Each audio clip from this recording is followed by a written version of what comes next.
நண்பர்கள் அனைவருக்கும் என்னுடைய அன்பான பணிவான வணக்கம். என் பெயர் ஜான். நான் ஒரு குடிநோயாளி. எல்லாமல்ல இறைவனோட அருளாலையும் தோழமையில் இணைந்து செயல்படுவதால் நான் பெற்றுக்கொள்ளக்கூடிய அனுபவம் தெரியும். இன்னைக்கு ஒரே ஒரு நாள் நான் குடிக்கல, தெளிவா, மனநிறைவா, அமைதியா வாழ என்னாலான எல்லா முயற்சிகளையும் செய்து கொண்டிருக்கின்றேன்.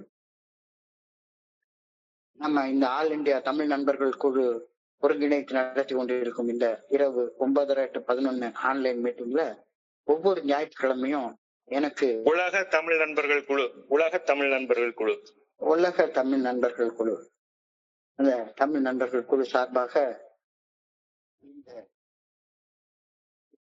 12 வாரங்கள் வழிமுறைகள் 12 படிகளுடைய மீட்படையும் செயல் திட்டம் குறித்த விளக்கம் கலந்தாய்வு நாம செஞ்சோம்.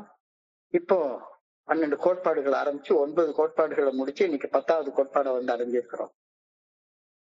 மரபு வழி அறியப்பட்ட ஒவ்வொரு கோட்பாட்டுக்கும் ஒரு மதிப்பு உள்ளடங்கி இருக்கிறது அப்படின்றத நம்ம ஆரம்பத்திலேயே பார்த்தோம். முதல் கோட்பாடு ஒற்றுமையை பத்தி சொல்லுது.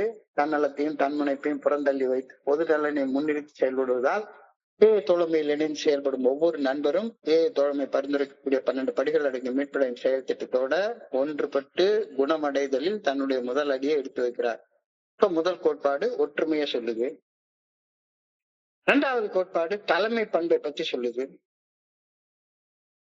யார் இங்கு தலைவர்களே கிடையாது. மனசாட்சியின் மூலமாக வெளிப்படுத்தப்படும் இறையர் பேராற்றல் நல்ல ஒழுங்கான வழிகாட்டுதலுக்கு பணிந்து செயல்படுவதால் ஒவ்வொரு மெம்பரும் தன் வாழ்க்கைக்கு தானே தலைமையேற்று செயலாற்றும் தலைமை பண்பை தனக்குள்ளார வளர்த்துக் கொள்வது 2வது கோட்பாடு சொல்லப்பட்டிருக்கிறது. 3வது கோட்பாடு மரபு வழி அறியப்பட்ட 3வது கோட்பாடு சமத்துவத்தை சொல்லுது. குடிநோயிலிருந்து மீட்படைய தனக்கு வழங்கப்பட்ட வாய்ப்பை அவதிப்படும் அனைத்து நண்பர்களுக்கும் வழங்கும் மனநிலையை உருவாக்கி கொள்வதால் மனித நேயத்துடன் அனைவரையும் சமமாக பாவிக்கும் சமத்துவ பண்பை ஒருவர் தனக்குள்ளார வளர்த்து கொள்ளணும். யார் ஏக்குள்ளார உட்காரணும்னு இடம் கேட்டாலும் உனக்கு இடம் கிடையாது அப்படின்னு சொல்லக்கூடாது. 3வது கோட்பாடு மரபு வழி அறியப்பட்ட 3வது கோட்பாடு. 4வது கோட்பாடு தன்னாட்சி அட்டானமி. எதற்கும் எவருக்கும் அடிமைப்பட்டு செயல்படாமல் எவரையும் பாதிக்காத வண்ணம் தன்னைத்தானே ஆண்டு கொள்ளும் தன்னாட்சி பண்பு முழுமையான சுதந்திரத்துடன் செயல்படுவதற்கு ஒவ்வொரு நண்பருக்கும் வழிவகுத்து கொடுக்குது. 5வது கோட்பாடு தோழமை குழுக்களின் செயல்பாட்டு நோக்கத்தை சொல்லுது. ஒரே ஒரு நோக்கம். இந்த 5வது கோட்பாட்டுக்கும் 10வது கோட்பாட்டுக்கும் நேரடி தொடர்பு இருக்கு. ஒரே ஒரு செயல் நோக்கத்தை தவிர வேற எந்த செயல் நோக்கத்தையும் நம்ம பேசுறதே கிடையாது.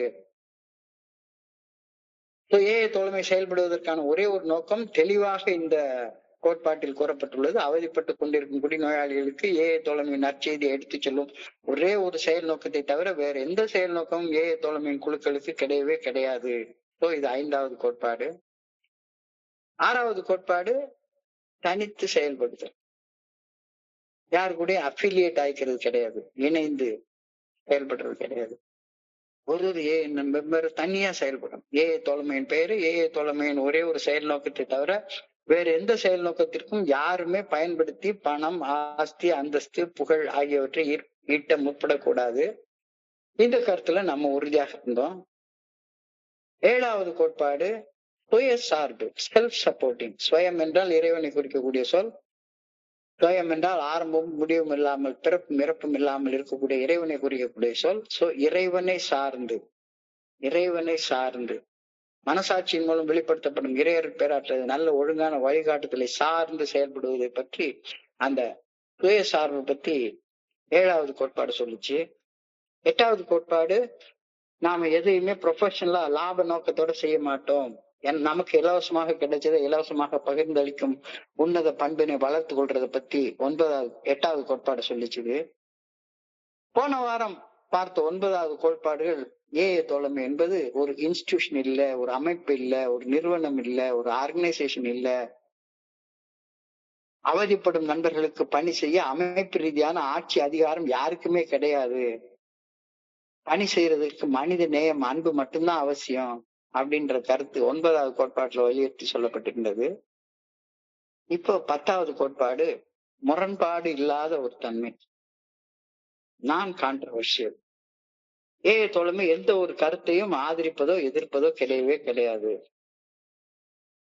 எல்லா விஷயங்களிலும் நியூட்ரலா நடுநிலைமையில தான் இருக்குது அப்படின்ற கருத்து இந்த 10வது கோட்பாடு இன்னைக்கு நம்ம பார்க்க இருக்கிறோம். ஸோ இந்த 10வது கோட்பாட்டுடைய சுருக்கமான வடிவம், Alcoholics Anonymous has no opinion on outside issues. Hence, the AA name are never be drawn into public controversy. Alcoholics Anonymous has no opinion on outside issues. Hence, the AA name are never be drawn into public controversy. வெளி விவகாரங்களை குறித்து AA தோழமைக்கு எந்த ஒரு அபிப்பிராயமும் கிடையவே கிடையாது.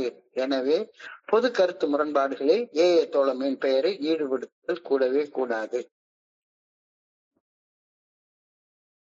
இது 10வது கோட்பாடாக, மரபுவழி அறியப்பட்ட 10வது கோட்பாடாக எழுதப்பட்டிருக்கிறது. இந்த 10வது கோட்பாட்டுடைய நீண்ட வடிவம் என்னன்னு பார்த்தோம்னா, ஏஏ தோழமையின் ஒரு குழுவோ அல்லது அந்த குழுவில் இணைந்து செயல்படும் ஒரு தனி மனிதரோ வெளி விவகாரங்கள் குறித்து ஏஏ தோழமையை பாதிக்கும் வகைகளில் முரண்பட்ட கருத்துக்களை கூறுதல் கூடவே கூடாது. அதிலும் குறிப்பாக அரசியல், மது சம்பந்தப்பட்ட சீர்திருத்தங்கள், மது விலக்கு, சமயம் குறித்த முரண்பட்ட கருத்துக்கள் ஆகியவற்றை ஏஏ தோழமையின் பெயரால் கூறவே கூடாது. ஏஏ தோழமையின் குழுக்கள் எவரையும் எதிர்ப்பதில்லை, எவரையும் ஆதரிப்பதில்லை. எந்தவித முரண்பட்ட கருத்துக்களையும் அவை எதுவாயினும் கூட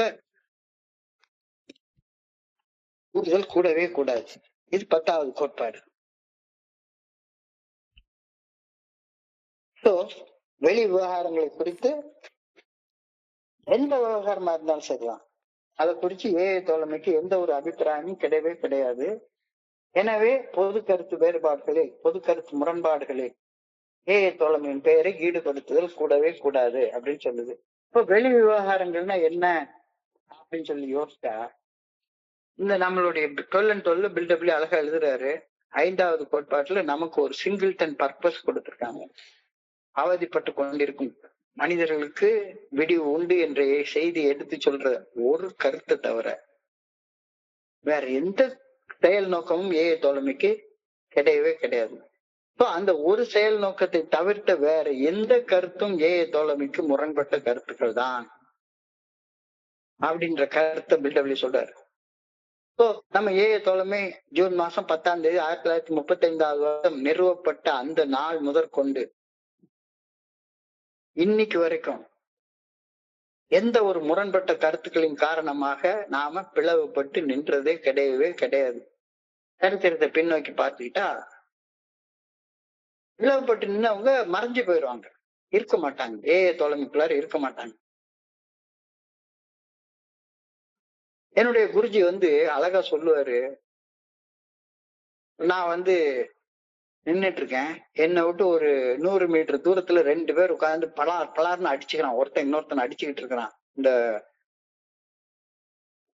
நண்பர் நீல விநாயகம் குறிப்பிட்ட மாதிரி ஒரு 100 மீட்டர் தூரத்துல அடிச்சுக்கிட்டு இருக்கிறான். அடிச்சிட்டு இருக்கிற 2 பேரை பார்த்தா நியூட்ரலா இருக்கிற 3வது ஆள் என்ன நினைப்பான்? ஒருத்தன் நியாயத்துக்காக அடிக்கிறான், இன்னொருத்தன் அநியாயத்துக்கு செஞ்சுட்டு அடி வாங்குறான் அப்படின்னு நினைப்பானா? 2 பேரும் பைத்தியக்காரங்க. அது எப்படி ஒருத்தன் எடுத்து கட்டையால அடிச்சுக்கிறான், அருவாளால வெட்டிக்கிறான், துப்பாக்கியால சுட்டுக்கிறான். ஆனா இந்த சமுதாயத்துல நம்ம இதை பார்த்துக்கிட்டே இருக்கிறோம், நெசசரி பார்த்துக்கிட்டே இருக்கிறோம். அதான் பில்டபிள்யூ சொல்றாரு, எதற்கெடுத்தாலும் சண்டையிட தயார் நிலையில் இருக்கும் இந்த வியாபார உலகத்தில். இந்த உலகம் அப்படித்தான், எதுக்கு எடுத்தாலும் சண்டை தான் போடும். எதுக்கு எடுத்தாலும் சண்டையிட தயார் நிலையில் இருக்கும் இந்த வியாபார உலகத்தில் குடிநோயாளிகளாகிய நாம்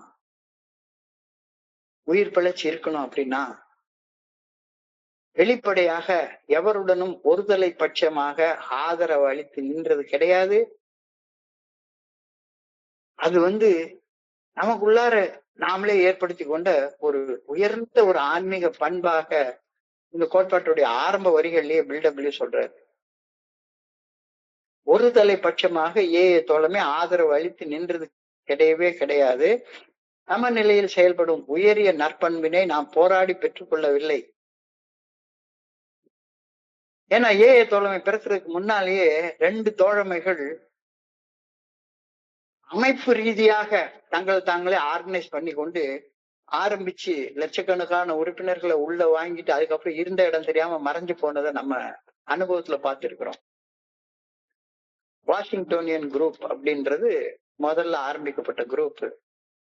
நண்பர் நீல விநாயகம் சொன்ன மாதிரி அப்ப அந்த நேரத்துல அது ஆரம்பிக்கப்பட்ட நேரத்துல இந்த அடிமைகள் பிரச்சனை வந்து அமெரிக்காவுல சுதந்திர போராட்டம் வந்து பயங்கர இதுல நடந்துட்டு இருந்தது. மது வந்து பயங்கர மோசமான சூழ்நிலைகள்ல வந்துட்டு இருந்தது. ஸோ இந்த வாஷிங்டோனியன் குரூப்ல லட்சக்கணக்கான மக்கள் சேர்ந்த உடனே அரசியல்வாதிகள் வாஷிங்டோனியன் குரூப்ப தங்களுடைய ஆதாயத்திற்கு பயன்படுத்தி கொள்ள வாஷிங்டோனியன் குரூப்பும் இந்த அடிமைத்தனத்துல இருந்து சுதந்திரம் கொடுப்பதற்கான போராட்டங்கள்ல ஈடுபடுறது, சட்ட திருத்தங்கள் கொண்டு வர்றது, மது போதைய சட்ட ரீதியாக ஒழிக்கிறது குறித்த சட்ட திருத்தங்கள் கொண்டு வர்றது, இதற்காக போராட்டம் பண்றது, இந்த வேலைகள்லாம் செஞ்சாங்க. இந்த வேலைகள்லாம் செஞ்சுட்டு அரசியல் ரீதியாக அவங்க நிறைய வேலைகள் செஞ்சதுனால அழிஞ்சு போயிட்டாங்க. வாஷிங்டோனியன் குரூப் இருந்த இடமே இன்னைக்கு இல்ல. சரி, அதை தொடர்ந்து அவங்க செஞ்ச தப்ப நாங்க செய்ய மாட்டோம் அப்படின்னு ஆக்ஸ்போர்ட் குரூப் ஒண்ணு ஆரம்பிச்சது. இதுக்கு அப்புறமாக இவங்க வந்து என்ன பண்ணாங்க, மதம் சார்ந்த நம்பிக்கைகளை ப்ரொமோட் பண்ண ஆரம்பிச்சாங்க. ஒரு மதத்தை விட்டு இன்னொரு மதத்துல உள்ளவங்க வரமாட்டாங்க. அழகா சொன்னார் கேத்தலிக்ஸ் இவங்களுக்கும் ப்ராட்டஸ்டன்ஸுக்கு அவங்களை எதிர்த்து நிற்கக்கூடிய இவங்களுக்கு இடையில கிறிஸ்தவர்களுக்கு இடையிலேயே 2 பிரிவு, பெரிய மேஜர் பிரிவு இருக்கு. எப்படி சன்னி ஷியா முஸ்லிம்ஸ் அப்படின்ற மாதிரி 2 பிரிவு இருக்கிற மாதிரி இவங்களுக்குள்ள 2 பிரிவு இருக்கு. ஆக்ஸ்போர்ட் குரூப்புக்குள்ளார கடவுளை பற்றிய டிஸ்கஷன்ல முரண்பட்ட கருத்துக்களை தெரிவிக்க போக ஆக்ஸ்போர்ட் குரூப் இல்லாத போயிடுச்சு. ஸோ இந்த 2 குரூப்ல உள்ள கருத்துக்களையும் எடுத்துக்கொண்டுதான் ஏஏ தோழமைய நாம நம்முடைய சக நிறுவனர்கள் நிறுவிட்டாங்க. ஸோ நிறுவப்படுற நேரத்திலேயே பிறந்த அன்றே நாம வந்து இந்த முரண்பாடான கருத்துக்களை தவிர்க்கணும் அப்படின்ற நற்பண்போட தான் ஏஏ தோழமை பிறந்தது என்று நாம தலை நிமிர்ந்து சொல்லிக் கொள்ளலாம் அப்படின்னு பில்டபிள்யூ சொல்றாரு. தலை நிமிர்ந்து சொல்லிக்கலாம். எந்த கருத்தையும் நாம எதிர்க்கிறது இல்லை, எந்த கருத்தையும் ஆதரிக்கிறது இல்லை. ஏன்னா இது ஒரு அமைப்பே கிடையாது, இது ஒரு நிறுவனமே கிடையாது. போன வாரம் இதை பத்தி 1 மணி நேரம் ரொம்ப டீட்டெயில்டா பார்த்தோம். நடைமுறை யதார்த்தத்தில் மதம், அரசியல் சீர்திருத்தங்கள் ஆகிய குறித்த எந்த ஒரு காரசாரமான விவாதமும் ஏஏ தோழமையின் நண்பர்களுடைய ஏஏ தோழமையின் கூட்டங்கள்ல நடைபெறதே கிடையாது. நிச்சயமாக அப்படி நடைபெற ஆரம்பிச்சது அப்படின்னு சொன்னாலே குழுவின் பிரதிநிதியாக, இறைவனின் பிரதிநிதியாக குழுவில் இருக்கிற சேர்பர்சன் தலையிட்டு, ஐயா நீ பாத மாதிரி போற, இது வேண்டாம்.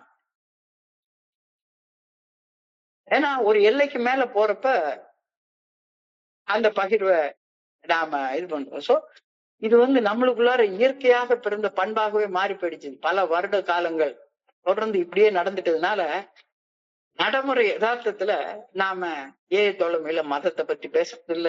இந்த இன்னைக்கு அரசியல் எவ்வளவு சூடாக எல்லாரும் அரசியலை பத்தி தான் பேசிட்டு இருக்காங்க. அரசியலை பத்தி நம்ம பேசுறது இல்ல. சீர்திருத்தங்கள் குறித்த ஒரு காரசாரம விவாதங்கள் ஏஏ தோழமை நண்பர்களிடம் நடைபெறது கிடையாது. எந்த ஏஏ தோழமை கூட்டத்திலேயாச்சும் அரசியலையோ மதத்தையோ அல்லது சமூக சீர்திருத்தங்களை பத்தியோ நம்ம பேசி பகிர்ந்து பார்த்ததே கிடையாது. எனவே ஒரு குழுவாக நாம இந்த விவகாரங்களை பத்தி பேசாத வகையில தனியாகவும் நம்ம இந்த விவகாரங்களை பத்தி பேசுறதே கிடையாது. எந்த இடத்துலயும் நம்ம பேசுறதே கிடையாது. இது வந்து நம்மளுக்குள்ளார இயற்கையாக உருவாகிவிட்ட ஒரு பண்பாக மாறி போயிடுச்சு. நான் கான்ட்ரோவர்ஷியல். கருத்து முரண்பாடு இருந்துருச்சு தானே, சரிதான். 2 பேர் சண்டை ஓட்டுட்டு இருக்காங்க அப்படின்னா உண்மையிலேயே நான் திடீர்னு நிறைய நேரம் பால்ஃபர் ரோடுக்கு போயிருப்பேன். அந்த ஆரம்ப காலகட்டங்கள்ல 2 பேர் உட்கார்ந்து மாறி ஒருத்தர் நெஞ்சு உடஞ்சு போற அளவுக்கு நெஞ்சு அடிச்சுக்கிட்டு எனக்கு உயிரை குடிச்சுது, அதை குடிச்சுது, இதை குடிச்சுது, நீ அழிக்க நான் விட மாட்டேன் அப்படின்னு காட்டு கூரை இடிஞ்சு விடுற மாதிரி கத்திட்டு கிடப்பாரு. அதற்கு சமமாக ஏத்தமா இருக்கிற நண்பர் ஒருத்தர் சண்டை போட்டுட்டு இருப்பாரு. கை கலப்பு ஏற்படுற அளவுக்கு சண்டை நடந்துட்டு இருக்கும். புதுசா போயிருக்கிற எனக்கு என்ன தெரியும்? இல்ல யாரு சரி யாரு தப்பு? இல்ல ஒருத்தர் சரியாகவே இருந்தாலும் அந்த சரியான நண்பரோட சைடு சேர்ந்துக்கிட்டு நாம ஃபேக்ஷனை உருவாக்கி கொண்டு சண்டையில ஈடுபட்டா நம்ம எப்படி வளர்றது? நம்ம தனிப்பட்ட மன அமைதியை நம்ம எப்படி பெற்றுக்கொள்றது? கருத்து முரண்பாடுகளால் பொது தலகணங்களில் இரு தரப்பினர் பிளவுபட்டு நின்று தங்களுக்குள் சண்டையிட்டுக் கொள்வதை சமுதாயத்துல அடிக்கடி பாக்குறோம். அந்த சமுதாயம்னா சரிதான். நீங்க இதே சண்டை ஏயோட என்ட்ரு குரூப்ல நடக்கிற சண்டை ஒரு நாள் ஏ குரூப்ல பொதுவாக நடக்கவே நடக்காது. பொது தளங்களில் இரு தரப்பினர் பிளவுபட்டு நின்று தங்களுக்குள் சண்டையிட்டுக் கொள்வதை சமுதாயத்தில் சாதாரணமாக காண்கின்றோம். இதுல ஏதோ ஒரு கருத்தினர் தரப்பு நியாயமானது என்று நமக்கு தோணலாம். அந்த தரப்பினருக்காக நம்ம வக்காலத்து வாங்கி பேசணும்னு நமக்கு உள்ளுக்குள்ளார ஒரு தூண்டுதல் உருவாகவும் செய்யலாம். அவ்வாறு ஒருவருக்கு சாதகமாக இணைந்து மற்றவருக்கு பாதகமாக பேசுவதை நாம செஞ்சோமானா நம்முடைய மன தெளிவு நிலை பாதிக்கப்படும், சொபரேட்டி பாதிக்கப்படும். நம்ம திரும்ப போய் குடிக்கிற அபாயங்கள் உண்டு. இத நாம நம்மளுடைய டீப் இன்சைட்ஸ்னால தெரிஞ்சு இந்த கோட்பாட்டை எழுதியிருக்கோம் அப்படின்னு பில்டப்ல எழுதுறாரு.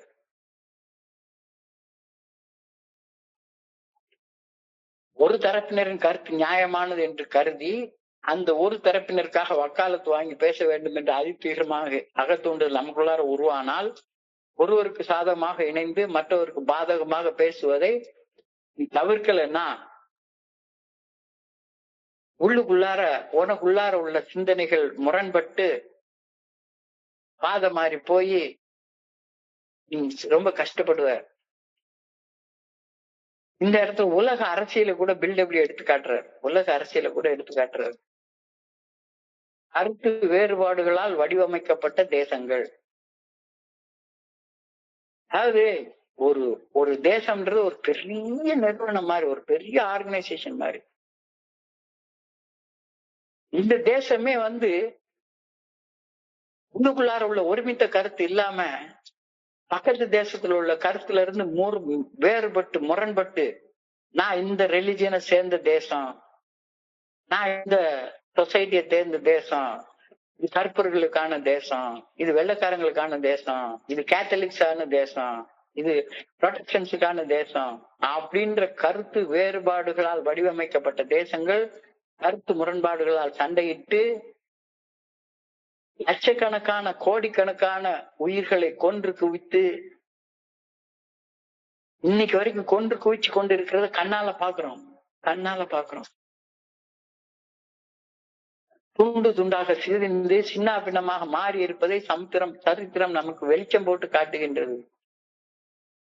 இதெல்லாம் தவிர்க்கவே முடியாது. அடிச்சுக்கிட்டு சாகுறாங்க.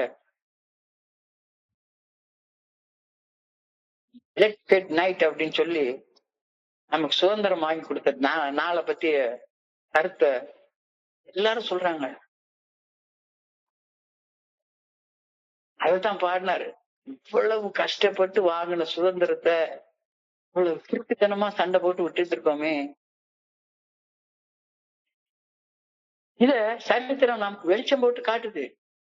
பல ஆயிரக்கணக்கான வருடங்கள் தான் பின்பற்றி வந்த தர வரைவுகள் தான் சரியானது என்ற சுயநியாயத்தை கட்டாயப்பான வகையில் செயல்படுத்தும் முயற்சியில் பல நாடுகள் சீரழிந்து போயிருப்பதையும் வரலாறு துல்லியமாக சுட்டி காட்டுகிறது. அவ்வளவு பெரிய நாடுகளே வீணா போயிடுது அப்படின்னா இத்தினோண்டு ஃபெலோஷிப் நம்ம என்ன ஆகும்?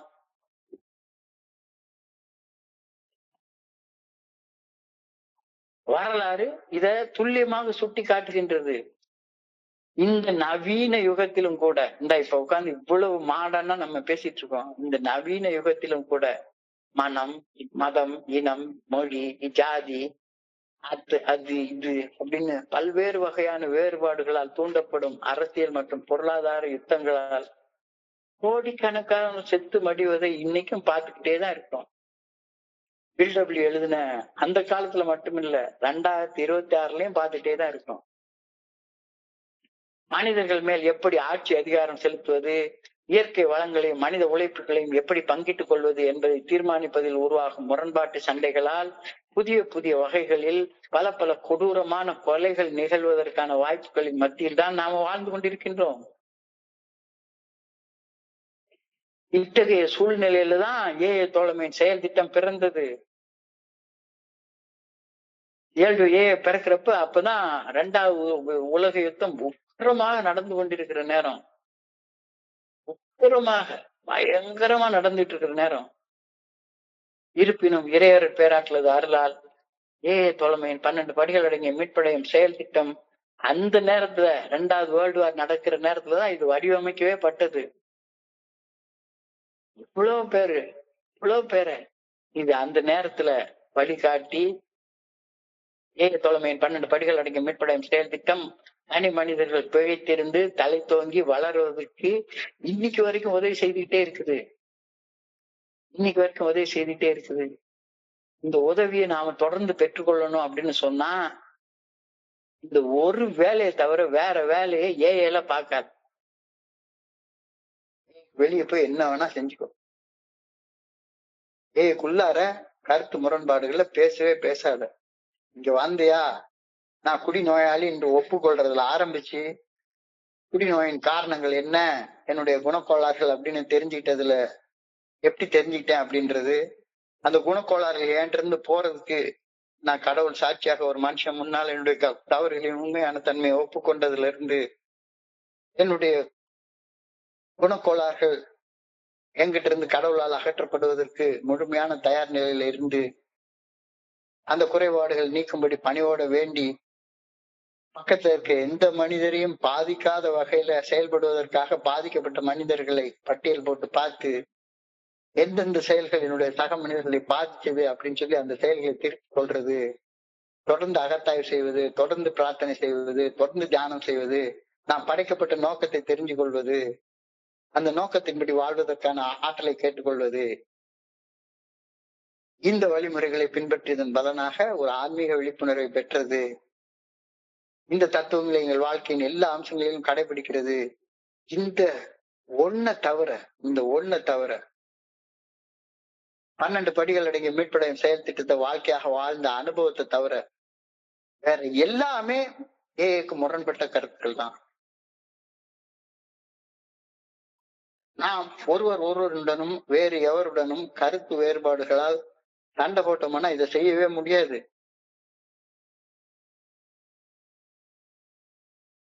நிச்சயமாக ஏஐக்குள்ளார கொஞ்ச காலம் வந்ததுக்கு அப்புறமாக நாம் ஒருவருடனும் வேறு எவருடனும் கருத்து முரண்பாடுகளால் சண்டையிட தயங்குகிறோம் என்பது உண்மைதான். ஆயினும் இந்த ஒரு பண்பை மட்டுமே வைத்து நாம் சமுதாயத்தில் மிக பெரிய புண்ணிய செயல்களை செய்கின்றோம் என்றும் நாம் சமுதாயத்தில் பிற மனிதர்களை விட உயர்ந்தவர்கள் என்று எண்ணிக்கொள்தல் கூடவே கூடாது என்ற கருத்தை மறுபடியும் பில்டபிள்யூ வலியுறுத்தி சொல்றாரு. எஸ், நான் கான்ட்ரவர்ஷியலா இருக்கிறதுனால நாம சமுதாயத்துல இருக்கிற வேற எல்லாரையும் விட சிறந்தவங்க, நாம புனிதர்களா மாறிட்டோம் அப்படின்லாம் நினைச்சுக்க வேண்டிய அவசியமே கிடையாது அப்படின்ட்டாரு. மீண்டும் மனித சமுதாயத்தில் பொறுப்புமிக்க மனிதர்களாக நாம ஏஐ தோழமையால் மீட்டெடுக்கப்பட்டிருக்கிறோம். அவ்வளவுதான். சாதாரண மனுஷங்களாக மாறி இருக்கிறோம். நமது காலத்தில் நம் முன்னே எழும் பிரச்சனைகளை நேர்கொண்டு அவற்றின் மேல் செயலாற்ற வேண்டிய தனிப்பட்ட கடமையும் உரிமையும் பொறுப்பும் நமக்கு இருந்துகிட்டே இருக்குது. இந்த கோட்பாடை நம்ம ஃபாலோ பண்ணல அப்படின்னு சொன்னா தொண்டைகளே சண்டை போட்டு தொண்டை வெடிச்சு நிச்சயமா செத்து போயிரும். இது எவ்வளவோ மூத்த நண்பர்களை நான் பார்த்திருக்கிறேன், என்னுடைய அனுபவத்துல பார்த்திருக்கிறேன். எனவே வெளி விவகாரங்களை தலையிட மாட்டோம் என்று கூறிக்கொண்டு நமது தனிப்பட்ட கடமைகளிலும் பொறுப்புகளிலிருந்து நாம் பின்வாங்குகிறோம் என்று நிச்சயமாக அர்த்தம் கிடையாது. ஏஐல நாம ஒரு சில விஷயங்களை ஆதரிக்க மாட்டோம், எதிர்க்க மாட்டோம் அப்படின்றதுனால நாம சமுதாய கடமைகள்ல இருந்து பின்வாங்குகிறோம் அப்படின்ற அர்த்தம் கிடையவே கிடையாது. ஏஐ தோழமைன்னு வரும்போது இதை முற்றிலும் வேறுபட்ட கோணத்துல பாக்குறோம். ஆனா ஒரு தனி மனிதனாக சமுதாயத்துல உன்னுடைய பொறுப்பு உணர்ந்து நடக்கும் போது கதை வேற தெளிவா சொல்றாரு. ஏஏ தோழமையின் முழுமை என்று வரும்போது நாம ஏஏ தோழமையின் பெயரை பயன்படுத்தி நாம கருத்து முரண்பாடுகளுக்கு வக்காலத்து வாங்குற வேலையை நம்ம செய்யறது கிடையாது. ஏனெனில் பொது கருத்து வேறுபாடுகளில் நமது ஏஏ தோழமை முழுமையையும் நாம் ஈடுபடுத்தினால் நானும் அழிகிறது இல்லாம என்னுடைய குழுவையும் சேர்த்து அழிச்சிருவேன். வாஷிங்டனின் குரூப், ஆக்ஸ்போர்ட் குரூப் அழிஞ்சு போன மாதிரி அழிஞ்சு போயிரும். சோ ஏஏ தோழமை அதனை அழிக்கும் அனைத்து அச்சுறுத்தல்களையும் கடந்து பிழைத்திருந்து தழைத்தோங்கி வளர்வது முக்கியமானது. இந்த முதன்மையான காரணத்திற்கு வேற எந்த காரணத்தையும் விட வலிமை அளித்து செயல்பட வேண்டும் அப்படின்றதுனாலதான் நாம் ஒரே ஒரு செயல் நோக்கத்தை தவிர வேற எந்த செயல் நோக்கத்தையும் என்டாஸ் பண்றதே கிடையாது. எப்படி ஒரு ஃபெலோஷிப்பா, ஒரு குரூப்பா, குடிநோயாளிகள் குடிநோயிலிருந்து மீண்டு வருவது நம்மை பொறுத்தவரை வாழ்வா சாவா என்ற பிரச்சனை. நாம் உயிர் பிழைத்து இருப்பதற்கு முதன்மையான முக்கியத்துவம் அளித்து நமது சக்தி முழுமையையும் இந்த முதன்மையான செயல் நோக்கத்தை நிறைவேற்றுவது மட்டுமே செயல்படுகின்றோம். அதனாலதான் மரபு வழியாக யோசிச்சு இந்த கோட்பாட்டை நாம எழுதியிருக்கிறோம் அப்படின்னு பில்டபிள்யூ சொல்றாரு. இது நம்முடைய கண்டிப்பான கட்டாயமாகவும் மிக மிக முக்கியமானதாகவும் அமைகின்றது. ஒரு ஏஏ மெம்பராக ஒரு ஏஏ குரூப்ல கான்ட்ரவர்ஷியலான சப்ஜெக்ட பேசவே பேசாது. கான்ட்ரவர்ஷியலா தோணுச்சுன்னா தனியா போய் ஸ்பான்சர்ட்ட பேசு. உனக்கு ஒரு விஷயம் கான்ட்ரவர்ஷியலா இருக்குது அப்படின்னு சொன்னா அதுக்காக குரூப் சேர்க்காத, ஃபேக்ஷன் உருவாக்காத. ஒரு குரூப்புக்குள்ளார உனக்கு உள்ளார ஒரு ஏதாச்சும் ஒரு இது இருக்குது அப்படின்னு சொன்னா சரிதான், உடனே முரண்பட்டு இன்னொரு இன்டர் குரூப் ஆரம்பிக்கிறேன்னு போய் கொடியை உயர்த்திட்டு நிக்காது.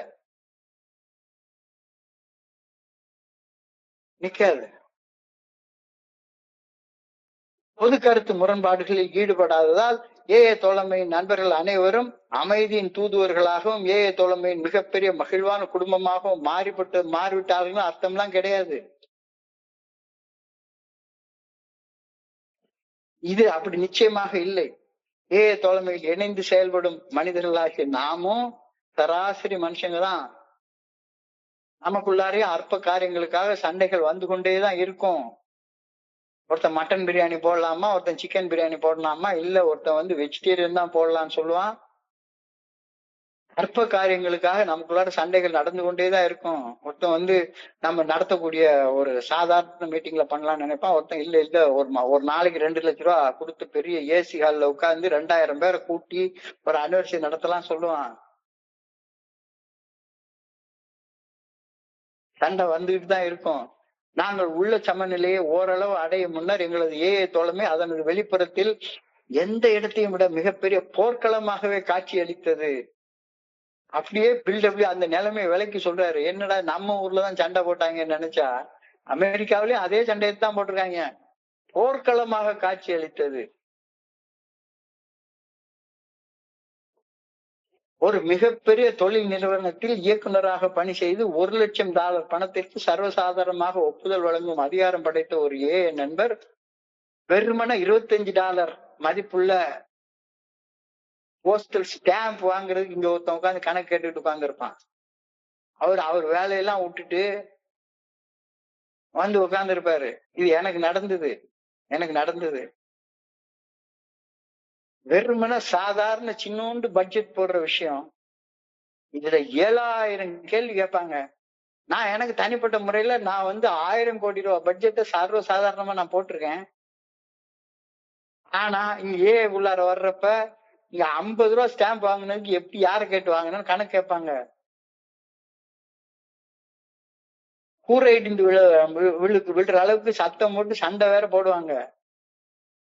குழுவின் நடவடிக்கைகளை கட்டுப்படுத்தும் சில நண்பர்களின் செயல்பாடுகள் பிடிக்காமல் உடனே எனக்கு இந்த குழு வேண்டாம், நான் இவங்க கூட இருக்க மாட்டேன், நான் தனியா ஒரு இன்டர் குரூப் ஆரம்பிச்சிருவேன். இது சகஜமாக நிகழக்கூடிய ஒரு நிகழ்வுதான். நடந்துகிட்டே தான் இருக்கும். இங்க இல்ல, அமெரிக்காவில இல்ல, ஆஸ்திரேலியாவில இல்ல, ஆப்பிரிக்காவில இல்ல, எல்லா இடத்துலயும் நடக்கக்கூடிய விஷயம்தான். சில மூத்த நண்பர்கள் ஏஏ தோழமையின் தற்காலிகர்களாக போதகர்களாக மாறி போயிடுவாங்க. இந்த பெண்ணை மாதிரி ஆளு ஃபுல் டைம் உட்கார்ந்து 1 மணி நேரம் உட்கார்ந்து பேசிக்கிட்டே இருக்கிறது.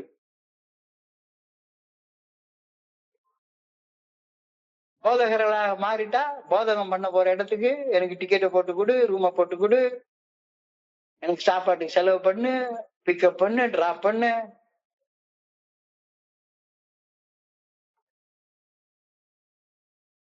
இதனால அந்த மனக்கசப்போட பண்ணிட்டு அந்த நண்பர்கள் மேல இவர் என்ன ஆதிக்கம் செலுத்துறாரு, அதிகாரம் செலுத்துறாரு, டஃப் லவ் காட்டுறாரு, கெட் அவுட் சொல்றாரு. மனக்கசப்பால் உந்தப்பட்டு தான் தாக்கப்படுகின்றோம் அப்படின்ற ஒரு முரண்பாடும் ஏற்படும். இதுவும் இயற்கையாக ஏற்படக்கூடிய நிகழ்வுகள் தான். இத்தகைய போதகர்கள் அவர்களின் வெற்று கூச்சல் சில சமயம் சிறு சலசலப்புகளாக உருவாக்கும். அந்த சலசலப்புகளை தவிர தோழமையின் முழுமைக்கு அத்தகைய போதகர்களால் சிறிதளவு பாதிப்பு நேர்ந்ததே கிடையாது. நீ பேசுறதானே பேசிட்டு போ, ஒர்க் ஷாப் நடத்து, இதை வேணா நடத்து,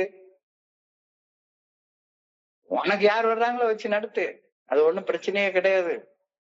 அதனால பலன் அடைகிறவங்க பலன் அடைஞ்சிட்டு போறாங்க.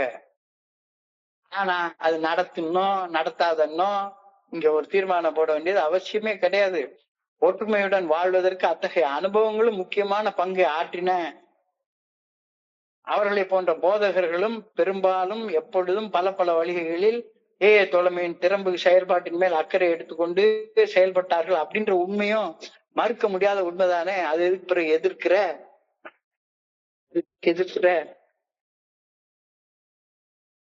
பெரும்பாலான குடிநோயாளிகளுக்கு எந்த வகையில் மிகுந்த நன்மையுடன் செயல்படுவது என்றே அந்த போதகர்களும் அப்படித்தானே சிந்திக்கிறாங்க.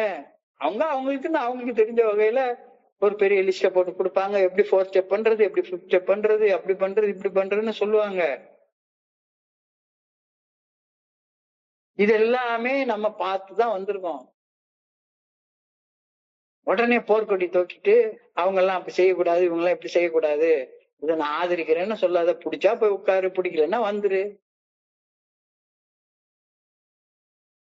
வாஷிங்டோனியன் குரூப்பை பற்றிய மென்ஷனை பில் டபிள்யூ டொல்லன்டோல்லே கொடுத்திருக்காரு. சுமார் 100 ஆண்டுகளுக்கு முன்பு பால்டிமோர் என்ற நகரில் வாஷிங்டோனியன் சமுதாயம் என்ற ஒரு இயக்கம் குடிநோயாளிகளை உள்ளடக்கி உருவானது. அதற்கு வாஷிங்டோனியன் சொசைட்டி அப்படின்னு பேர் வச்சாங்க. அது இட் இஸ் அன் ஆர்கனைசேஷன் தான். ஏன்னா அதுக்கு பிரசிடென்ட தேர்ந்தெடுத்தாங்க. எல்லாமே அதுல எல்லாருமே மெம்பர் ஆக முடியாது. அவங்க மெம்பர்ஷிப் கொடுத்தாதான் மெம்பர் ஆக முடியும். இந்த இயக்கம் ஒருவருக்கு ஒருவர் உதவி கொள்ள விரும்பும் குடிநோயாளிகளை உள்ளடக்கிய இயக்கமாக இருந்தாலும் கூட அதற்குள்ளார சில அமைப்பு ரீதியான கோட்பாடுகள், சட்ட திட்டங்கள், சட்ட மீறுதல்களுக்கான தண்டனைகள் எல்லாம் வகுக்கப்பட்டிருந்தது. குடிநோயாளிகளை மட்டுமே உள்ளடக்கிய இயக்கமாக செயல்பட்டு கொண்டிருந்தாலும் அது ஒரு இயக்கமாக செயல்பட்டதால அதுல நிறைய கட்டுப்பாடுகள் இருந்துச்சு. பிடிக்காத செயலை செஞ்சா உடனே வெளி தூக்கி போட்டுருவாங்க. அப்ப அவங்க ஆரம்ப காலகட்டத்துல மதுவிலக்கு பிரச்சாரத்துல கூட ஈடுபடணும் அப்படின்னு அவங்க ஈடுபட்டாங்க. இயக்கத்துடைய அடிப்படை சிங்கிள்டன் பர்பஸையும் மீறி அவங்க செயல்பட்டாங்க. ஆனா அந்த செயல்பாட்டுக்கு லட்சக்கணக்கில் மெம்பர்கள் சேரவும் செஞ்சாங்க. ஆனா அவங்க மட்டும் சப்போஸ் நம்மள மாதிரி சிங்கிள்டன் பர்பஸ்ல மட்டுமே செயல்பட்டு இருந்தாங்க, எந்த விதமான கருத்து முரண்பாடுகளையும் அவங்க ஆதரிக்காம எதிர்க்காம இருந்திருந்தாங்க அப்படின்னா அவங்க இன்னைக்கு வரைக்கும் நிலைச்சு நின்றுப்பாங்க. ஆனா அப்படி நிகழவில்லை.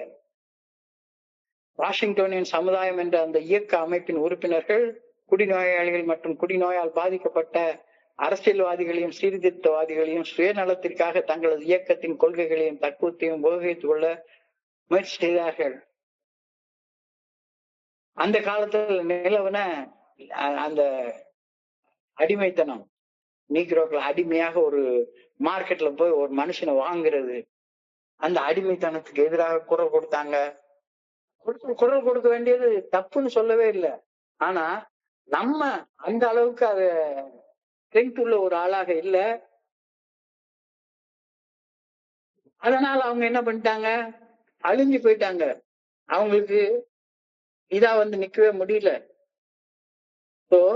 இந்த பேசு பொருளை கையில் எடுத்துக்கொண்டு காரசாரமாக பொதுத்தளங்களில் அந்த வாஷிங்டோனின் குழுமத்தை சேர்ந்த பேச்சாளர்கள் கடுமையாக விவாதிக்க ஆரம்பித்த போது அடிமைத்தனம் ஒழிப்பு என்ற கருத்து முரண்பாடுகளில் இருந்து அதுல போய் சிக்கிக்கிச்சு. அதுல போய் சிக்கிட்டதுக்கு அப்புறமா அதுல அவங்க பண்ணி நிறைய செனட்ல அரசியல்ல சேர்ந்தாங்க, ஓட்டு வாங்கினாங்க, பெரிய பெரிய ஆளுங்கள் ஆனாங்க. ஆனா எந்த பர்பஸுக்காக அவங்க அந்த தோழமை ஆரம்பிச்சாங்களோ அந்த பர்பஸ் டிஃபீட் ஆகி கடைசியில இல்லாமலே போயிடுச்சுது.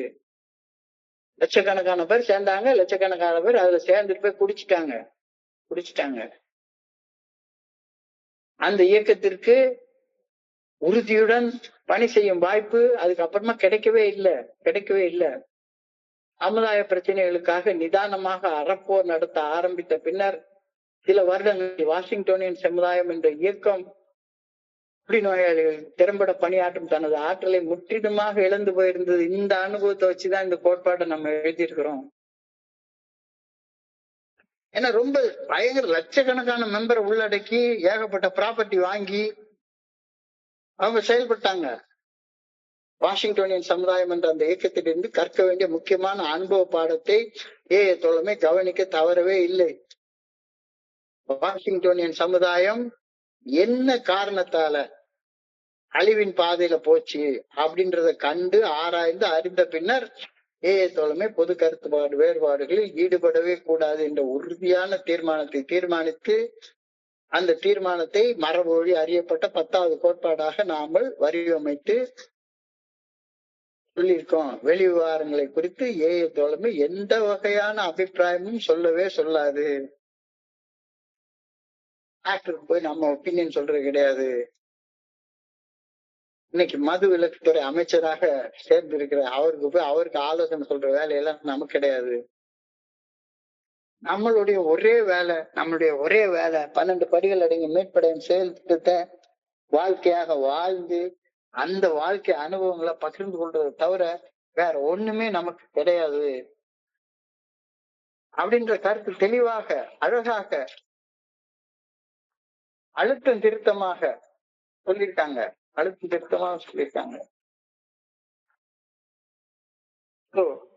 சுருக்கமாக மறுபடியும் இந்த கோட்பாட்டை இன்னொரு தடவை ஆழமாக அழுத்தி ஆராய்ஞ்சு பார்ப்போம். Alcoholics Anonymous has no opinion on outside issues. Hence, the AA name ought never be drawn into public controversy.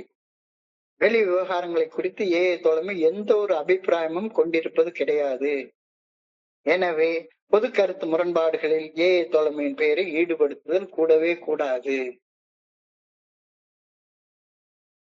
ஆனா இந்த சமுதாயத்துல நாம என்ன பாக்குறோம்? இந்த கோட்பாட்டுக்கு நேர் முரண்பாடான செயல்பாட்டை தான் பாக்குறோம். வீட்டுல ஒரு குழு, என்னுடைய குழு, என்னுடைய மனைவி, குழந்தைகள், இவங்களுக்குள்ளார எவ்வளவு கருத்து வேறுபாடு இருக்கு.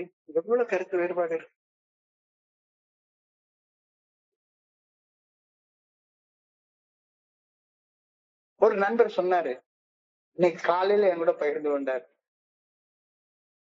எனக்கும் என்னுடைய மனைவிக்கு இடையில பெரிய பிரச்சனை சார். ஏன்? என்னுடைய மகளை எப்பவுமே திட்டிக்கிட்டே இருக்காரு சார். திட்டிக்கிட்டே இருக்காங்க என்னுடைய மனைவி. ஏன்னா அவங்க ஒரு கோர்ஸ் எடுக்கணும்னு சொல்றாங்க, இந்த பொண்ணு +2ல ஏதோ ஒரு மார்க் எடுத்துருக்கு, இது ஒரு கோர்ஸ் எடுக்கணும்னு சொல்லுது. உங்களுக்குள்ளார உனக்கு சின்ன பொண்ணு ஒண்ணுமே தெரியாது, இல்ல அந்த சின்ன பொண்ணு அதோடைய ஃப்ரெண்டு, அந்த ஃப்ரெண்டோடைய அப்பா அம்மா எல்லாத்துக்கிட்டையும் பயங்கர டிஸ்கஷனை கேட்டு இத பண்ணலாம்னு சொல்லுது. உள்ளுக்குள்ளார ஒரே கருத்து முரண்பாடு. சண்டை வந்த நாள்ல இருந்து வீட்டுக்குள்ளார வெட்டு குத்து உள்ளாத சண்டையா நடந்துட்டே இருக்குது. மனைவி பத்திரகாளியாட்ட ருத்ர தாண்டம் ஆடிட்டு இருக்காங்க. என்ன செய்யலாம்? அப்ப நான் சொன்னேன், நீங்க பாருங்க, ஒரு அழகான ஒரு பெரிய மனுஷனுடைய கோட்டை சொன்னேன். Things which matter most must never be at the mercy of things which matter least. மிக உன்னதமாக நீ கருதக்கூடிய சில விஷயங்கள், மிக உன்னதமாக உன் வாழ்க்கையில இழக்கவே கூடாது அப்படின்னு நீ கருதக்கூடிய விஷயங்கள் இப்ப விஷயங்களை சார்ந்து இருக்கக்கூடாது. சார் என்ன சொல்ல வர்றீங்க? என்ன சொல்ல வர்றீங்க? இங்க பாருங்க. உங்களுக்கும் உங்க மனைவிக்கும் இடையில உள்ள உறவு முறை வந்து ரொம்ப புனிதமானது, உத்தமமானது, உன்னதமானது, உயர்ந்தது. சந்தேகமே கிடையாது. இதே மாதிரி உங்க உங்க அம்மாவுக்கும் உங்களுக்கும் இடையில உள்ள உறவு முறை உன்னதமானது, உத்தமமானது, புனிதமானது, மிக மிக மிக மிக உயர்ந்தது. சந்தேகமே கிடையாது. ஆனா உங்க மனைவிக்கும் உங்க அம்மாவுக்கும் இடையில இருக்கக்கூடிய உறவு முறையை சார்ந்து நீங்க உங்க மனைவியை குறிச்சு அம்மா கிட்டயும், அம்மாவை குறிச்சு மனைவி கிட்டயும் நீங்க பேசிட்டே இருக்கிற வரைக்கும், முரண்பட்டு செயல்பட்டுட்டே இருக்கிற வரைக்கும் உங்க வாழ்க்கையில அமைதி வருமா? வர வாய்ப்பே கிடையாது. உங்க அம்மாவும் மனைவியும் அவங்க சண்டை போட்டு முட்டி மோதி ஒரு கருத்துக்கு வரட்டும். அவங்க 2 பேரும் உங்கள்ட்ட வந்து கம்ப்ளைண்ட் பண்ணாங்க அப்படின்னா நீங்க நியூட்ரல் ஸ்டாண்ட்ல எடுங்க. ஆதரிக்கவும் செய்யாதீங்க, எதிர்க்கவும் செய்யாதீங்க.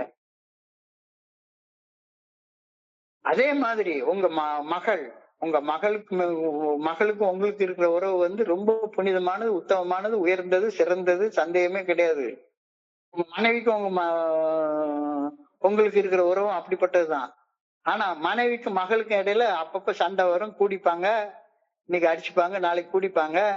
அதுக்காக மகளுக்காக மனைவி கிட்ட சண்டை போடுறதும், மனைவிக்காக மகள்கிட்ட சண்டை போடுறதும் கருத்து வேறுபாடுகள்ல ஈடுபடுறதாக மாறி இந்த கருத்து வேறுபாடுகள்ல ஈடுபட ஆரம்பிச்சேன்னா உன்னுடைய மன அமைதி கெட்டு குட்டிச்சவரா போய் ஒத்துக்கு பிரயோஜனம் இல்லாம போயிடும். நல்லா புரிஞ்சு கொள்ளுங்க. Things which matter most must never be at the mercy of things which matter least. ஒண்ணுத்துக்கு இல்லாத விஷயங்களுக்காக முரண்பட்டு முரண்பட்டு முரண்பட்டு சண்டை போட்டு மிக உன்னதமான உயர்ந்த லட்சியங்களை நாம தவற விட்டுறோம், காத்துல பறக்க விட்டுறோம். எதற்கு எடுத்தாலும் சண்டையிட தயாராக இருக்கும் இந்த வியாபார உலகத்துல, இந்த உலக சமுதாயத்துல எப்பவுமே யாருக்காச்சும் ஒருதலை பட்சமாக ஆதரவு அளிச்சு நிக்கணும் அப்படின்னா நம்ம மனசுக்குள்ளார தூண்டுதல் இருந்துட்டே இருக்கும். ஆனா ஃபெல்லோஷிப் என்ன சொல்லுது? அப்படி ஒருதலை பட்சமாக யாரு கூடயும் நீ சேராத. ஒன்லி உன்னுடைய மன தெளிவு நிலைய மேம்படுத்தக்கூடிய செயல்களை தவிர வேற எதையுமே செய்யாத. எந்த கருத்தையும் எதிர்க்காத, ஆதரிக்காத. அது எப்படி சார் அன்றாட நிகழுது? அன்றாட நிகழுது இஷ்யூ பேஸ்ட்ல எடுத்துக்கோ. ஆதரிக்கவும் செய்யாத, எதிர்க்கவும் செய்யாத. எப்பவுமே நியூட்ரல் கேர். எப்பவுமே நியூட்ரல் கேர். இல்ல வண்டி ஸ்பீடா போயிட்டு இருக்கு, வண்டி ஸ்பீடா போயிட்டு இருக்கு, திடீர்னு ஏதாவது ஒண்ணு குறுக்க வருது. அப்போ என்ன செய்யணும்? ஆக்சலரேட்டர்ல இருந்து கால் எடுத்துரு. ஆக்சலரேட்டர் இருந்து கால் எடுக்கிறது தான் ஃபர்ஸ்ட் பிரேக். நல்ல டிரைவர்கள் சொல்லுவாங்க, ஃபர்ஸ்ட் பிரேக் ஆக்சலரேட்டர்ல இருந்து கால் எடுத்துரு. கிளச்சை பிடிச்ச உடனே என்ஜினுக்கும் வீலுக்கும் உள்ள டிரான்ஸ்மிஷன் நின்றும். கிளச்சை பிடிச்சிரு, பிரேக் அழுத்து, வண்டி நிறுத்து, வண்டி நிறுத்து. கான்ட்ரவர்சி சரியானதுக்கு அப்புறமாக மறுபடியும் கியரை போட்டு வண்டியை தள்ளிட்டு போ. எதற்கெடுத்தாலும் சண்டையிட தயாராக இருக்கும் இந்த உலக சமுதாயத்துல யார் கூடயும் ஒரு தலை பட்சமாக ஆதரவு கொடுத்து மெம்பராக நீ நிக்கவே நிக்காத. தோழமையில வந்த நாள் முதற்கொண்டு இந்த பண்பை வளர்த்து கொள்ள முயற்சி பண்ணு. இது இல்லைன்னா, இந்த மரபு வழி அறியப்பட்ட கோட்பாடு இல்லைன்னா உன்னுடைய மன அமைதி நீ போற்றி பாதுகாத்து சொல்றது ரொம்ப கஷ்டமாக இருக்கும், ரொம்ப கஷ்டமாக இருக்கும். தோழமை இந்த இயல்போட தான் பிறந்தே இருக்குது. என்னைக்கு 1950 இந்த கோட்பாடு அவங்க டிக்ளேர் பண்ணாங்களோ அன்னையில இருந்து மீட்டிங்ல நீங்க எந்த மீட்டிங்ல வேணாலும் பாருங்க, எந்த மீட்டிங்லயாச்சும் யாராச்சும் அரசியல் பேசுவாங்களா? என்ன சும்மா போற போக்குல ஒரு கமெண்ட் அடிச்சுட்டு போவாங்க ஒழிஞ்சு அரசியலுடைய டிஸ்கஷனா எந்த மீட்டிங்லயும் நம்ம ஈடுபடுறதே கிடையாது. மதம், அரசியல், சீர்திருத்தம் போன்ற கருத்துக்களை தோழமையின் அனாமதேய கூட்டங்களில் கூட நாம விவாதிக்கிறது கிடையாது. எனவே பொது தளங்களிலும் நாம அதை விவாதிக்கிறதே கிடையாது. யாரு கூடயும் பேசாத. இன்னைக்கு நிறைய பேர் என்கிட்ட போன் பண்ணவங்க, சார் எலெக்ஷன் ரிசல்ட்டை பத்தி என்ன நினைக்கிறீங்க? ஆமா, புது கவர்மெண்ட் வந்துருச்சு, அவ்வளவுதான். இல்ல உங்களுடைய நிலைப்பாடு என்ன? நான் ஆதரிக்கவும் இல்லை, எதிர்க்கவும் இல்லை, அவ்வளவுதான். அது பேரலா ஒண்ணு நடந்துட்டு இருக்க ஒரு நிகழ்வு. இப்போ பொது தளங்களில் கருத்து முரண்பாடுகளில் சண்டையிடுவோரில் யாரோ ஒருவரது கருத்து நியாயமானது. இன்னைக்கு அரசியல்ல பேச ஆரம்பிச்சோம்னா சரிதான், ஏதாவது ஒரு கட்சியோட இணைந்து நாம செய்யக்கூடிய கருத்து நியாயமானதாகவும் இன்னொரு கருத்து அநியாயமானதாகவும் நமக்கு தோணத்தான் செய்யும். அப்படி தோணுச்சுதானா ஒருத்தருக்கு சாதகமாகவும் மற்றவருக்கு பாதகமாகவும் பேச வேண்டும் என்ற அதிதீவிரமான அகத்தூண்டுதல், அதுவும் குடிநோயாளிகளாகிய நமக்கு நிறைய வரும். உடனே உணர்ச்சி வசப்பட ஆரம்பிச்சிடும். நெஞ்சை நிமித்திக்கிட்டு பட்டு பட்டு நெஞ்சில அடிச்சுக்கிட்டு நெஞ்சு வலி வர்ற அளவுக்கு சண்டை போட ஆரம்பிச்சிருவோம்.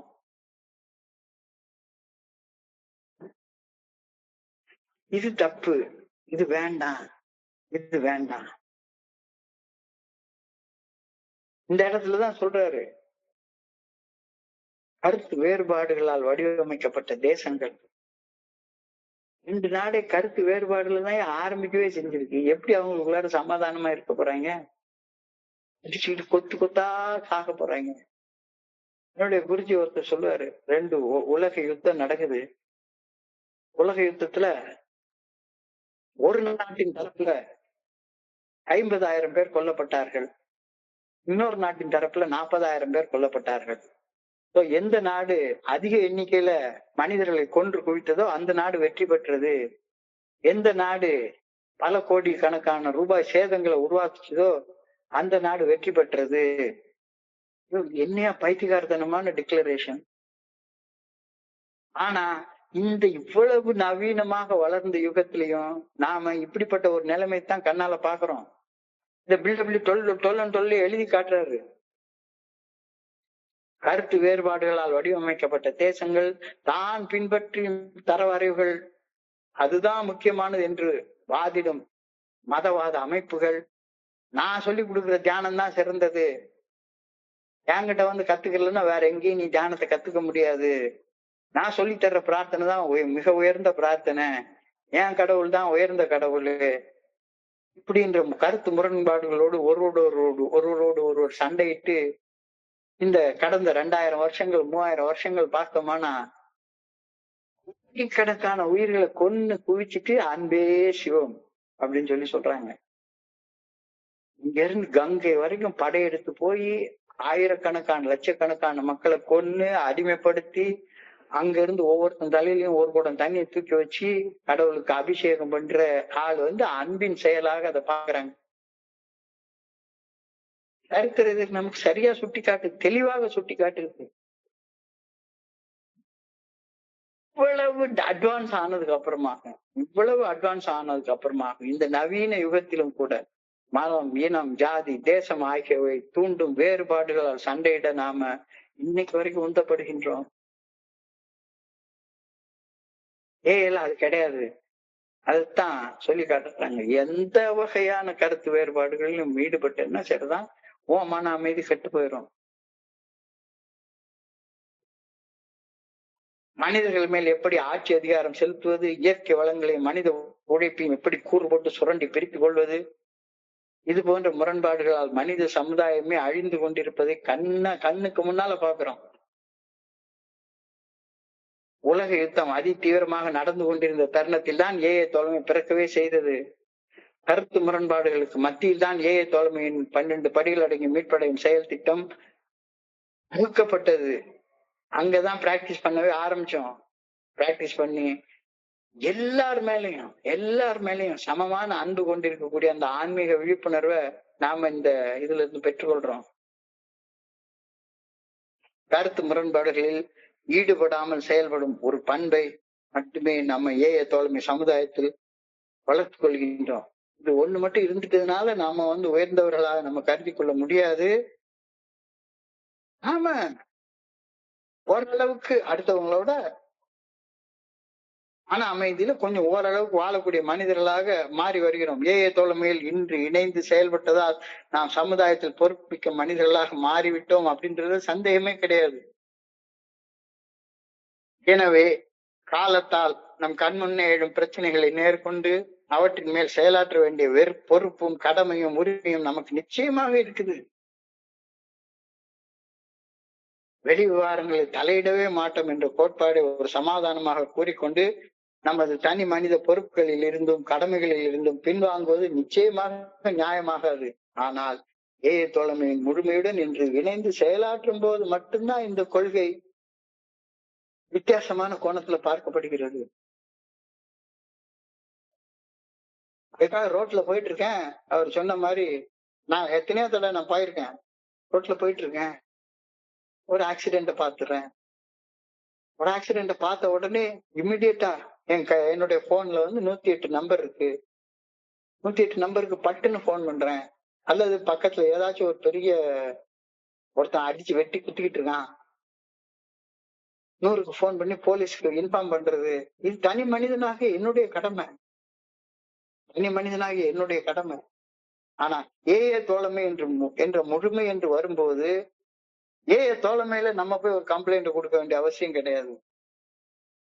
ஏஐ தோழமை என்ற முழுமை பொது கருத்து வேறுபாடுகளில் ஈடுபடுகையில் நாம அனுபவம் தெம்பு நம்பிக்கையை பகிர்ந்து கொள்வது, அதாவது ஏஐ தோழமை பரிந்துரைக்கக்கூடிய 12 படிகள் அடங்கிய மீட்படையும் செயல் திட்டத்தை வாழ்க்கையாக வாழ்ந்த அனுபவம், அந்த அனுபவம் கொடுக்கக்கூடிய தெம்பு, அந்த தெம்பு கொடுக்கக்கூடிய நம்பிக்கையை பகிர்ந்து கொள்றது அப்படின்ற ஒரே ஒரு செயல் நோக்கத்துல இருந்து நாம விலகி போயிடுவோம். தனி மனிதனாக நீ செய்ய வேண்டிய கடமை பொறுப்புல இருந்து விலகி இருக்க சொல்லல. ஆனா ஏஐ தோழமையில இணைந்து செயல்படும் போது இந்த ஒரு நோக்கத்தை தவிர வேற எந்த நோக்கத்தையும் செய்யாத. ஒரு தனி மனிதனின் வாழ்வா சாவா என்ற பிரச்சனை அதை சந்திக்கும் போது அங்க அதை மட்டும் பேசு. அதுக்காக வந்து சமுதாயத்துல உன்னுடைய கடமை பொறுப்பு இதெல்லாம் நீ விட்டுறணும் அப்படின்னு சொல்லவே இல்லை. கருத்து முரண்பாடுகளில் ஈடுபடாததால் நாங்கள் அமைதியின் தூதுவர்களாக மாறிவிட்டதாக அர்த்தமே கிடையாது. நாம கருத்து வேறுபாடுகளில் ஈடுபடவே இல்லை. நாம எல்லாரும் அம்பாசிடர்ஸ் ஆஃப் பீஸ், நமக்கு எல்லாம் நோபல் பிரைஸ் கொடுத்துருக்கணும் அப்படின்னு சொல்ல வரவே இல்லை. நமக்குள்ளாரையும் சிறு சிறு முரண்பாடுகள், சின்ன முரண்பாடுகளுக்காக பெரிய சண்டைகள் வர்றது உண்டு. நான் என்னுடைய அனுபவத்துல பார்த்தேன். ஒரு இன்டர்வியூக்கு உள்ளார ஒரு 2-3 நண்பர்களுக்கு இடையில பெரிய கருத்து வேறுபாடு சண்டை வந்துருச்சு. அது என்னன்னா, ஒரு ட்ரீட்மெண்ட் சென்டர் அலோவ் பண்ணலாமா வேண்டாமா, ஏதோ ஒரு அது சம்பந்தப்பட்ட ஒரு இது. ட்ரீட்மெண்ட் சென்டர் ஓனரு பெரிய பணக்காரரு. இன்டர்வியூ மீட்டிங்ல அந்த டிஸ்பியூட்டை தீர்த்து வைக்கலாம் அப்படின்னு என்னைய கூப்பிட்டாங்க. நானும் போய் அந்த சேர் பர்சனா உட்காந்துட்டேன். வெளியே பார்த்தா வெளியே வந்து ஒரு டாட்டா சும்மா நின்றுட்டு இருக்கு. அந்த சும்மால ஒரு 10 பேர்கிட்ட உட்கார்ந்துருக்காங்க, இடிச்சு குடிக்கிட்டு கையில பொருள்களோட உட்கார்ந்துருக்காங்க. உள்ளுக்குள்ளார மட்டும் நம்மளுக்கு சாதகமான தீர்மானம் இன்டர்வியூ நிறைவேற்றப்படவில்லை என்றால் அடிச்சு தூக்கிடுறது அப்படின்ற முடிவோட உட்கார்ந்துட்டு இருக்காங்க. இது உண்மையிலே நடந்தது. அந்த இடத்துல உட்கார்ந்து ஒரு 1/2 மணி நேரம் பேசினா கான்ட்ரவர்சி எல்லாம் தீர்ந்து போச்சு. இது என்னப்பா வெளியே செட்டில் பண்ண வேண்டிய விஷயத்த எதுக்கு ஏஐக்குள்ளார வந்து பேசிட்டு இருக்கிறீங்க? இது நீங்க உங்களுக்குள்ளார தனியா செட்டில் பண்ணுங்க. இது ஏஐ வந்து உங்களுக்கு சமரசம் தீர்த்து வைக்கும் அப்படின்லாம் நினைக்காதீங்க. ஏஐ உங்களுடைய இண்டிவிஜுவல் சண்டையில எல்லாம் ஈடுபடாது இல்ல, வெளியே தீர்த்து வச்சுக்கோங்க அப்படின்னு சொல்லி சொன்னா 1/2 மணி நேரத்துல மீட்டிங் போட்டுருச்சு. அழகா ரெசல்யூஷன் போட்டுட்டோம், பாஸ் பண்ணிட்டோம், வெளியே வந்துட்டோம். ஆளாளுக்கு கையை கொடுத்துட்டு வெளியே கிளம்பி போயிட்டாங்க. ஆனா மூத்த நண்பர்கள் என்று கூறிக்கொள்ளும் சில நண்பர்கள் இடிக்கிறதுக்கு ஆளை கூட்டு வந்திருக்காங்க. அதுவும் குவார்டர் பாட்டில் வாங்கி கொடுத்து டாடா சும்மால உட்காந்து வச்சிருக்கிறான். நான் ஒரு 2 மணி நேரம் கழிச்சு ஏஐ மீட்டிங் முடிஞ்சிட்டு ஒரு 1:30 மணிக்கு சாப்பிட்டுட்டு ஒரு 2:30 2:45 போனேன். சார் இன்டர்வியூ ஆபீஸ்ல அடிச்சுக்கிறாங்க சார், ஒருத்தன் மண்டையை உடைச்சுட்டான். ஏன்னு கேட்டா, கருத்து வேறுபாடுகளை தீர்ந்து வச்சுங்க, ஆனா நாங்க காசு கொடுத்து ஒரு ஆளை கூட்டிட்டு வந்துக்கோம்ல, அவனுக்கு ஒரு வேலை கொடுக்க வேண்டாமா? இதுதான் கருத்து முரண்பாடு. உருப்படவா இருக்கு அதை செய்ய போது. இப்படிப்பட்ட நாம வந்து இந்த மனநிலைமையில இருந்தோம் அப்படின்னா எப்படி நாம வந்து இது பண்ண முடியும்? கருத்து முரண்பாடுகளில் ஈடுபடாததால் நாம அமைதியின் தூதுவர்களாக மாறிவிட்டதாக அர்த்தப்படாது. நம்மளுக்குள்ளாரையும் அந்த சிறு சிறு விஷயங்கள் வந்துட்டே இருக்கும், நிறைய விஷயங்கள் வந்துட்டே இருக்கும், சண்டைகள் வந்துட்டே இருக்கும். ஆனா சண்டையால நீ பிளவுபட்டு நிக்காத. பிளவுபட்டு நிக்காத. உடனே போய் பட்டால்னு அடுத்தது இன்டர் குரூப் ஒண்ணு ஆரம்பிச்சிடறேன்னு போய் நிக்காத. எவ்வளவு 1000 குரூப் வேணாலும் ஆரம்பி, 1000 குரூப் ஆரம்பி. DWA சொல்றாரு, 10 பேர் ஒரு கூட்டத்துக்கு நீங்க கூடுறீங்களா, 2 பேர் 5 பேரா ஒரு குரூப் ஆரம்பி கூடுங்க, எல்லாருக்கும் ஷேர் பண்ண வாய்ப்பு கிடைக்கும். நான் எங்க ஷேர் பண்ணாலும் சரிதான், அதிக அளவுல மக்கள் வர்ற இடத்துல மட்டும்தான் நான் ஷேர் பண்ணுவேன் அப்படின்னா அதுவே தலைக்கணத்தை காட்டுது தானே. நான் ஷேர் பண்ற இடத்துல மார்க்கெட்டிங் பண்ணி 100 பேரை கொண்டாந்து உட்காந்து வச்சாதான் நான் பேசுவேன், இல்லாட்டி நான் பேச மாட்டேன். ஐயோ, இது ஈச் ஒன் ரீச் ஒன், ஒருத்தருக்காக பகிர்ந்து கொள்ளக்கூடிய ஒரு விஷயம். இது தெளிவா புரிஞ்சுக்கோ, தெளிவா புரிஞ்சுக்கோ. கருத்து வேறுபாடால பிளவுபட்டு நிக்காத. உன் கருத்து அது உன் கருத்து, என் கருத்து என் கருத்து, என் கருத்தை நான் சொல்லிட்டேன், உன் கருத்தை சொல்ல அனுமதிக்கவும் செஞ்சுட்டேன். நான் என் கருத்தை ஏற்றுக்கொண்டா ஏற்றுக்கொள்ளு, இல்ல உன் கருத்துலதான் நான் நிப்பேன் அப்படி சொன்னா பரவாயில்ல, அது என்னை எந்த வகையிலயும் பாதிக்காது. இல்ல உன் கருத்து நல்லதுன்னு நான் ஏற்றுக்கொண்டுட்டேன்னா உன் பக்கம் வந்துடுறேன். ஆக மொத்தம் எதுக்கு நம்ம 2 பேரும் சண்டை போட்டுட்டு போய் ஒரு இன்டர் குரூப் ஆரம்பிக்கணும்?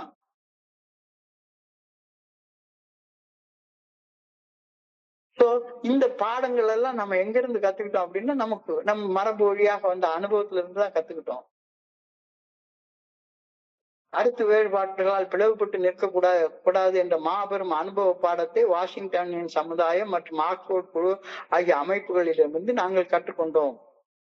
எங்களைப் போலவே குடிநோயிலிருந்து குணமடைய வேண்டும் என்ற ஒரே செயல் நோக்கத்துடன் உருவான வாஷிங்டனின் சமுதாயம் அடிமைத்தன ஒழிப்பு என்ற மிகப்பெரிய அரசியல் பிரச்சனைக்கு தங்கள் மூக்கை நுழைத்து அதன் விளைவாக ஏகப்பட்ட பேர் அரசியல்ல சேர்ந்து ஓட்டு கேட்டான், பெண்ணா, பெரிய ஆளானா. கடைசியில் என்னாச்சு, வாஷிங்டனின் குரூப் இருந்த இடம் தெரியாம மறைஞ்சு போச்சு.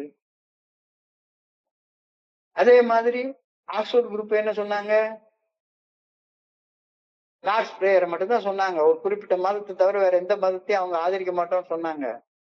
எல்லா மதத்தையும் எதிர்க்க ஆரம்பிக்கணும்னு சொன்னாங்க. அதுவும் இருந்த இடம் தெரியாம போயிடுச்சு. இந்த அனுபவத்தை வச்சுதான் நாம இந்த 10வது கோட்பாட்டை வடிவமைத்தோம்.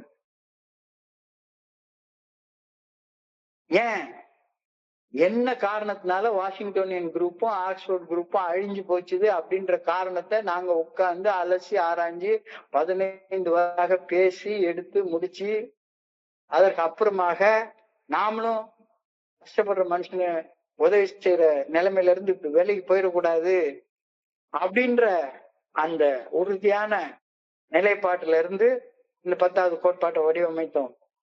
வெளி விவகாரங்களை குறித்து ஏஐ தோழமை எந்த ஒரு அபிப்பிராயமும் கொண்டிருக்க கூடவே கூடாது. அபிப்பிராயம் கிடையவே கிடையாது.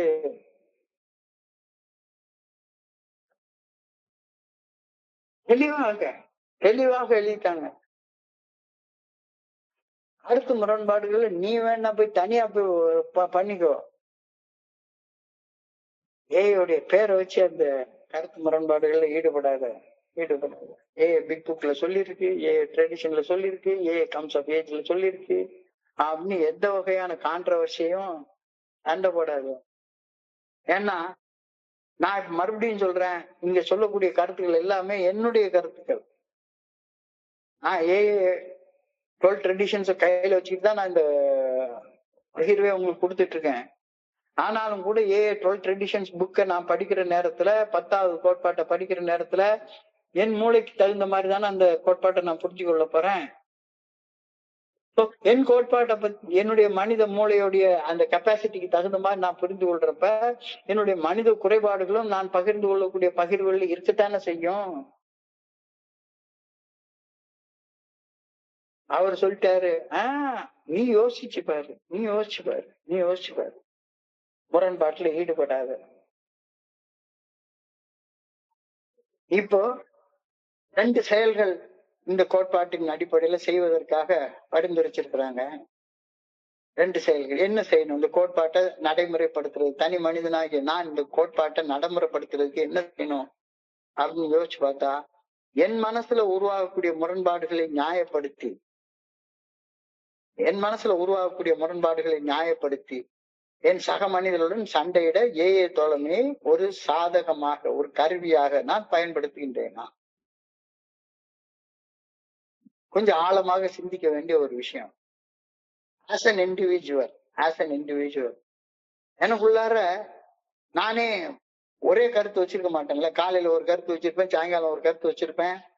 என் மனதில் உருவாகும் முரண்பாடுகளை நியாயப்படுத்தி, என்னுடைய கருத்துக்கு முரண்பட்டு ஒரு கருத்தை ஒரு நண்பர் பேசுறாரு அப்படின்றதுக்காக அவர் ஏஏ தோழமையை நாசமாக்குறாரு அப்படின்ற ரீதியில அவர் கூட கட்டையை எடுத்துட்டு அவர் மண்டையை உடைக்கிறதுக்கு நான் ரெடியா, சண்டை போடுறதுக்கு ரெடியாக இருக்கிறேன்னா?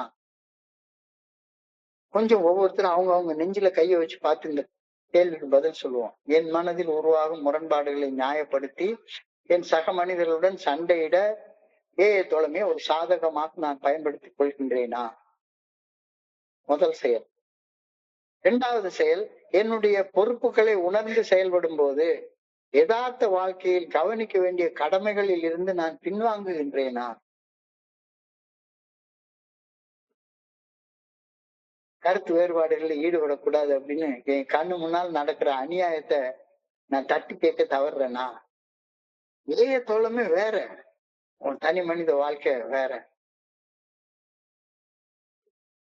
அதாவது அழகா சொல்லுவாரு, என்னுடைய குருஜி சொல்லுவாரு, when speaking is a duty, silence is guilt. பேச வேண்டிய நேரத்துல, ஒரு வக்கீல் வாதாட வேண்டிய நேரத்துல பேசாம அமைதியா உட்கார்ந்து இருந்து குற்றவாளிக்கு தூக்கு தண்டனை வாங்கி கொடுத்தாரு அப்படின்னா அவன் அப்பாவியா இருப்பான். ஏத்தா மாதிரி இருக்கக்கூடிய கிரிமினல் லாயர் பயங்கர கில்லாடியா இருந்து ஏகப்பட்ட பொய் காரணங்களை ஜோடிச்சு கட்டணம் வாங்கி பேச வேண்டிய நேரத்துல நான் பேசாம இருக்கிறது கூட எனக்குள்ளார குற்ற உணர்ச்சி உண்டாக்குறதுக்கு வாய்ப்பாக உண்டு. சோ என்னுடைய பொறுப்புகளை உணர்ந்து செயல்படும் போது என்னுடைய யதார்த்த வாழ்க்கையில நான் கவனிக்க வேண்டிய கடமைகளில் இருந்து பின்வாங்குகின்றேனா? ரெண்டையும் முதல்ல அழகா சொல்லிட்டாங்க.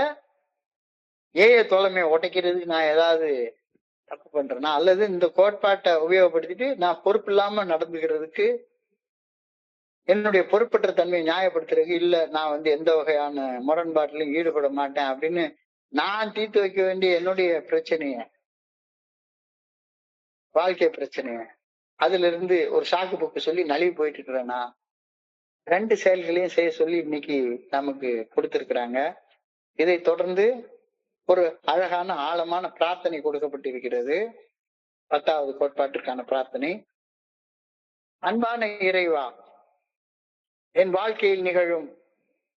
வாழ்க்கையில எனக்கு புறத்தே நிகழும் முரண்பாடுகளில் ஒரு தலைப்பட்சமாக ஒரு கருத்துக்கு சாதகமாக செயல்பட்டு மற்றொரு கருத்துடன் செயல்படும் மனிதர்களுக்கு பாதகம் விளைவிக்கும் வண்ணம் செயல்படாதிருக்க தேவைப்படும் மனப்பக்குவத்தை எனக்கு அளித்தரும். நிறைய நேரங்கள் இந்த சூழ்நிலைகள் வரும். ரெண்டு பேர் இருப்பாங்க, யாராவது ஒருத்தர்கிட்ட கட்சி சேர்ந்துகிறது. அவன்கிட்ட கட்சி சேர்றதுனால அவன் எனக்கு இன்னும் கொஞ்சம் நண்பன். அதனால நடுநிலவை தவறி அவனுக்காக வக்காலத்து வாங்கி பேசி இன்னொரு மனுஷனுக்கு பாதகம் விளைவிக்கும் வண்ணம் நான் இன்னும் செயல்பட்டு கொண்டிருக்கின்றேனா? அப்படி செயல்படாம இருக்கக்கூடிய மனப்பக்குவத்தை எனக்கு கொடுத்துருங்க. வெளி விவகாரங்களில் தலையிட மாட்டேன் என்று சமாதானம் கூறிக்கொண்டு என்னுடைய தனிப்பட்ட கடமைகளையும் பொறுப்புகளையும் தட்டி கழிக்காது இருக்கும் மனநிலையையும் எனக்கு அளித்துள்ளோம். இந்த ஒரு கோட்பாட்டை காரணம் காட்டி என்னுடைய இண்டிவிஜுவல் ரெஸ்பான்சிபிலிட்டியில இருந்து நான் விலகியும் இருக்க கூடாது அப்படின்ற கருத்தையும் பில்டபிள்யூ சொல்ல வர்றாரு. வெளி விவகாரங்களில் தலையிட மாட்டேன் என்று சமாதானம் கூறிக்கொண்டு என் தனிப்பட்ட கடமைகளையும் பொறுப்புகளையும் தட்டி கழிக்காதிருக்கும் மனநிலையை எனக்கு அளித்தருளும். நன்றி இறைவா.